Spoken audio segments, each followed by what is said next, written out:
4,000 every week already, and I don't know how many all around the country. We're not talking about beginning to think about treating people free when they need medical services. We opening a free health clinic in the city of Chicago in less than 3 weeks. These are the type of examples that people can relate to. The Tribune or the Daily News or sometimes no other establishment press that is a tool of these fools can belittle what we're doing, because the examples are right there. They're concrete. Just like the old saying goes, one picture's worth 1,000 words, and you've got to believe what you see. The programs are there. People have to see them, and the only people that don't see them are people that shut their eyes and fight knowledge. And people that fight knowledge will never be any good to the revolution anyway. One day, my woman was just going all around the house, not having very much to say. I was kind of puzzled. I didn't know what to do. So I looked her straight in the eye and I said, sit yourself down, girl, and talk to me. And tell me what's on your mind. Don't you keep on telling me everything's okay. 'Cause if it wasn't, you wouldn't be crying. You've been tossing and turning in your sleep lately, baby. Sitting around pouting all day long. Now how the hell you expect me to understand when I don't even know what's wrong? Let's straighten it out. Straighten it out, honey. Let's straighten it out.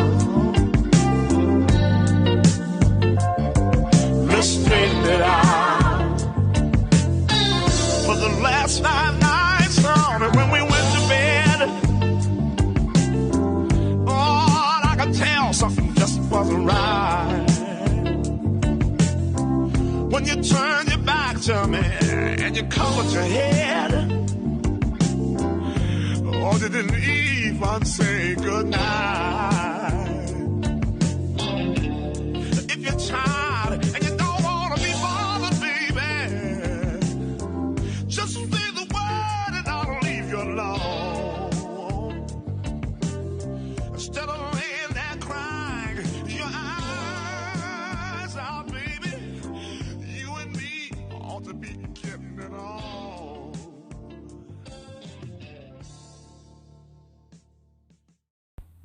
Welcome to another edition of the Black Collective Kill Zone. I am your host, the Black Collective Grim Reaper, and we come to collect the souls of all white supremacists, white nationalists, insurrectionists, terrorists, coons, cowards, clout chasers, clowns, and sellout Negroes, where all skin folk ain't our kinfolk. On this edition of the Black Collective Kill Zone, we are going to talk about getting back in the fight. Getting back in the fight means we are no longer turning our back on racism. We are no longer turning our back against the system of white supremacy. We are going to take the system of white supremacy head on, and we will not stop until we demand the justice we deserve, the reparations we deserve, the economic stimulation of our group economics that's specifically focused on black people, descendants of American slaves, foundational black Americans that built this country from the ground up. Our vision in 2021 has to be getting back to the basics before all of this integration started. Because we know that These white supremacists do not want us to come together. And what do we need to do against that is come together and stand up and fight for our lives, fight for our survival, fight for our own American independence within this country called the United States of America, that is not united, but is severely divided. And the inauguration that's going to take place in Washington, D.C. tomorrow, they are vetting their own troops. So what does that tell you about the system of white supremacy and world domination? Is they are infiltrated in every facet of our American society. This is not our democracy. This is the white people's democracy. Our democracy is the black agenda. It's not about sitting at a table. We create our own tables where people have to gravitate towards us and our demands for what we believe in, our morals, our values, our system of winning. 2021 is the year for us to get back in the fight and take what's ours. It's not going to be given to us lightly. So we must do everything in our power to succeed by believing in each other and utilizing our communication skills. These are the videos on the Black Collective Kill Zone right now. Lee Merritt, Leemerritt. I'm the civil rights attorney for the family of Patrick Warren Sr. We had a chance to meet with the prosecutor for Bell County today, Mr. Henry Garza. Mr. Henry Garza believes that it was too soon to speak to the family about anything substantive. We did learn that there's evidence, apparently evidence in the possession of the media and other sources that they have not had a chance to review. So we're encouraging anyone with relevant evidence about this case, about this officer who's yet to be formally identified with his image produced to the public so that any other of his victims could come forward as well, might be provided. I did want to take a moment to allow you all to direct questions at me with reference to the family and to begin to answer some of the questions that may be lingering about this tragic event. I can say that the meeting with Mr. Garza hit one bit of a hiccup. The district attorney's office for this county is responsible for investigating officer-involved shootings, all officer-involved shootings from day one. They're supposed to, what's called make the scene, show up and be present. Mr. Garza has indicated because of weather concerns, they were not there on the day of the shooting. They have yet to speak with, offer their condolences to, or greet this family in any way. That is unacceptable. And we expect a more progressive, responsive, elected prosecutor in Bell County.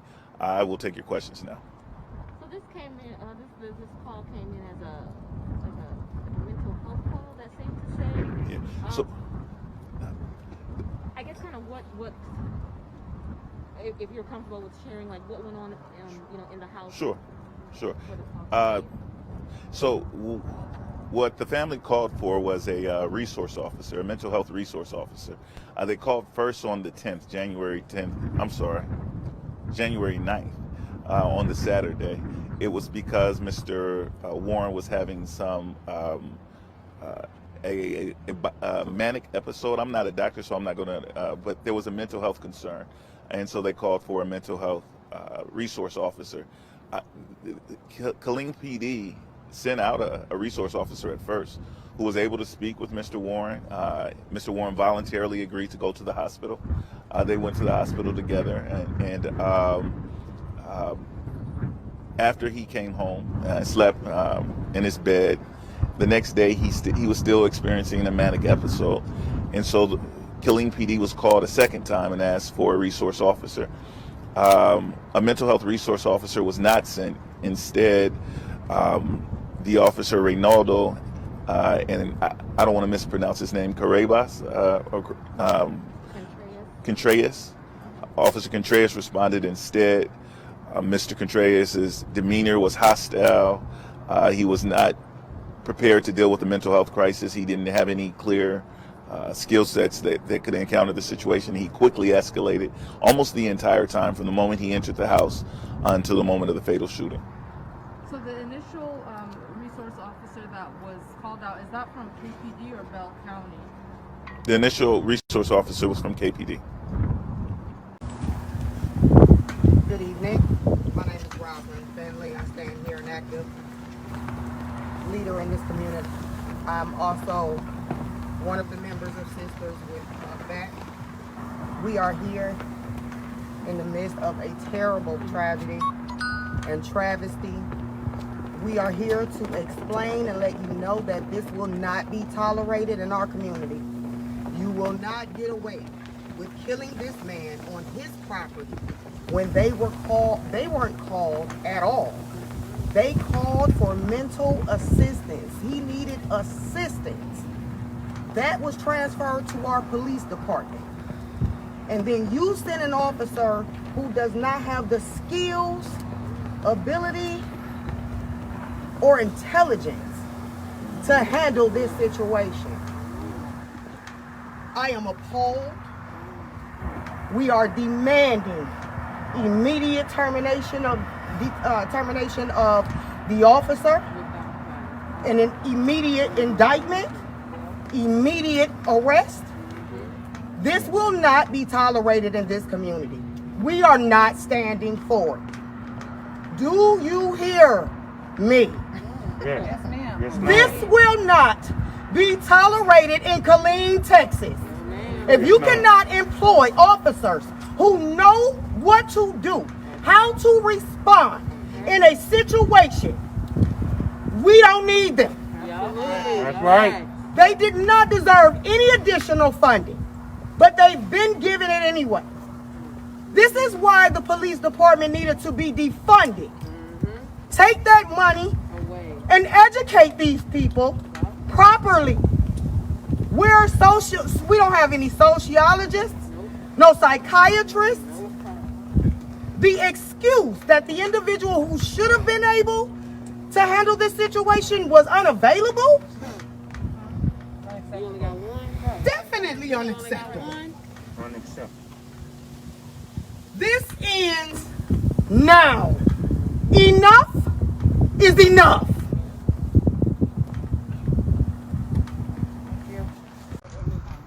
Black Dollars University. We out here at the Killeen City Police Department talking about the shooting that took place with our brother Patrick Warren, who was killed on Sunday behind a mental health call. I want all of you to understand the severity of what's going on in our community right now across this nation, in Black America. We got to start exercising our Second Amendment rights, because if we don't, it could be your life, and you might end up being put on a t-shirt. And what happened today is we came together as a community, all across the board, the different organizations that are out here. We're fighting for you. We're fighting for our families. We're fighting for the next generation and the generation after that. We stand with the community today, and we're going to stand with the community until the end of time, in the words of Pop. So I want all of y'all to make sure y'all send us up a blessing, prayers, and power for the Patrick Warren family, because right now it's needed. And we can no longer turn our backs and think that racism is over. Racism is not over. It's alive and well, as we've seen what has happened at the U.S. Capitol. We have to make sure that we are accountable for each other, and we know what's going on in our community at all times, protecting our community from white supremacy, protecting our community from racism, Planned Parenthood, throwing abortions on our beautiful black women. And we have to stop the division that's going on in our community between black men, alpha males like myself, that want to lead and protect our black queens and our children and lead them and show them the right way. We have to come together as a one cohesive unit to make things happen. And we can't do it without black love. We can't do it without each other. We gotta start focusing on our issues that affect our community across black America, because we all know it's two Americas. It's white America and then it's black America. And we don't get justice, we're not gonna get no peace. The only way we're gonna get peace is to fight for everything that our ancestors gave us, everything that they built. We have to stay vigilant, we gotta stay humble, and we gotta look out for each other no matter what. And at this time, is there really any public trust in any law enforcement, any government agencies, or any politicians that are on the local, federal, or state level? There is none. So in order for us to move forward, we have to be the solution. And you are the solution. You are the leader. The code is the leader. Be black first. Everything else, who you sleep with, all the twerking, all the partying and dancing, it's not gonna get you liberation. But black power to all my people out there today.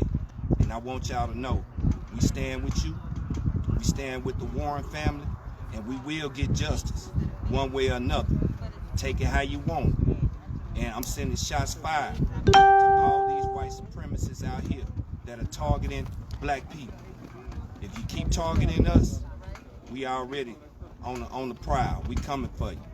So exercise your Second Amendment rights, protect yourself, protect your family, and most importantly, if you don't do shit else, protect your black collective community.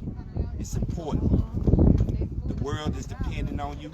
The black community is depending on you. We built this country, 1526. We foundation of black American, descendants of American slaves. And I want to say black power, all power to the people. Peace.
Black America, as you can see, it's time to straighten it out.